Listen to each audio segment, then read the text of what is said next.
When I was going through it, I felt like I was probably the only person in the world that felt that way, and how could I feel that way? And then once I started making mom friends and talking and opening up, I realized that it's very, very common, not just the normal struggles of motherhood, but to actually deal with depression or anxiety while you're pregnant or after, or when you have little kids. It's real.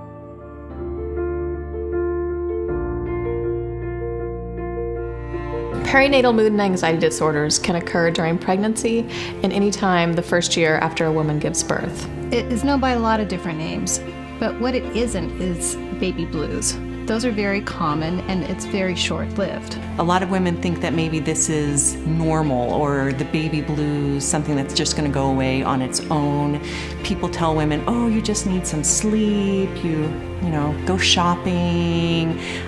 People don't really understand that this is a medical condition, that it's something that needs treatment. I think I wish that I'd known that this was something that could happen, that even if you do everything right and you're prepared and you go to all your prenatal care and you want the baby and you're excited and you are so ready, that it's still something that can happen, because it's about hormones and it's not always something that you can control. It just happens to you, and that it isn't your fault. While it's wonderful that many new mothers do not experience perinatal mood and anxiety, it's critical that we understand that 15 to 20% of new mothers do experience it, and they do need help, and there is help available for them. The most common symptoms are anxiety, feelings of hopelessness or helplessness, frequent crying, feeling sad, low self-esteem, sleep problems, appetite problems.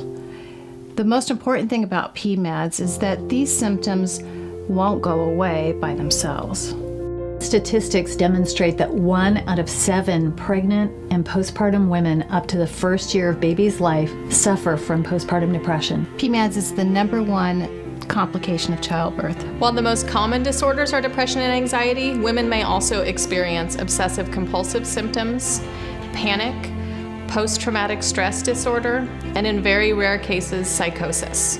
Although all women who are pregnant or postpartum are at risk for PMADS, some women have a higher risk. Women with little social support, women with financial concerns, women who have a history of depression, and moms that have very sick babies or premature babies. Over 50% of women suffering from postpartum mood and anxiety disorder go undetected.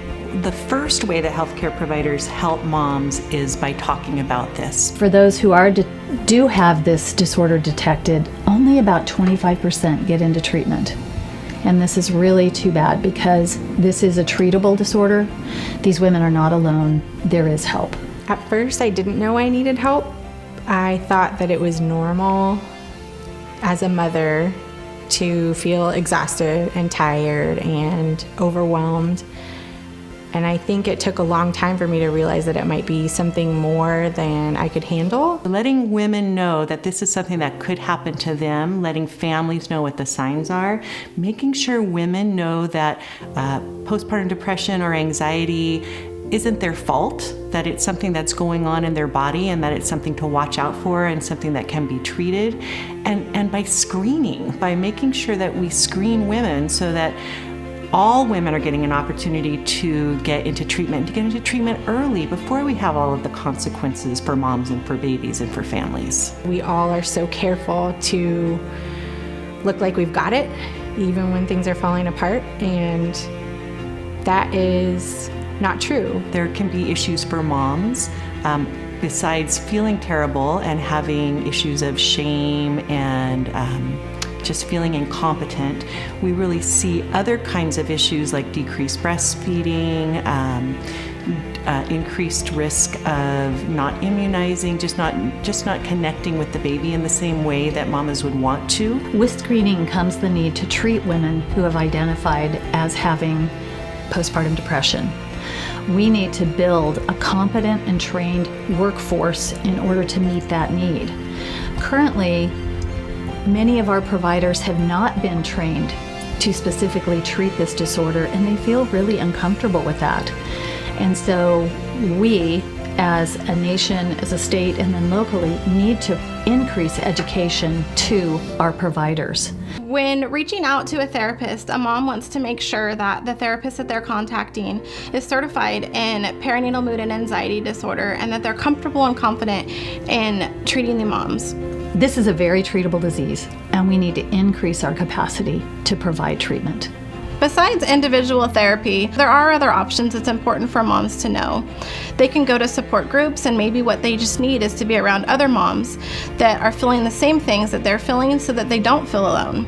And it was hard. I know I'm talking on a video right now about this, but if you had seen me 5 years ago, I didn't tell a soul. As a community, we tend not to talk about them, and it makes it much harder for a woman to get the help that she needs. I can tell you, I am positive that every mom is struggling. They just don't always show it. I just wish that I would have known at the time that this was a possibility and that other women went through this. I just kept pushing forward and living on no sleep and not asking for any help. And I just kept thinking, if I was tough enough, if I was strong enough, we'd be okay. You're in this place where things are so dark and so bad that then it's even harder to reach out. And if I just asked sooner, all of the love that my family and my friends and people that were right there waiting that would have been ready to help, it would have been there so much sooner and we wouldn't have struggled for so long. I think that that's what I want moms to know, that there probably are a lot of people that love you and are ready to help you if you just let them in and just admit that we can't do it alone. We need help. And I wish I had done that sooner, so much sooner.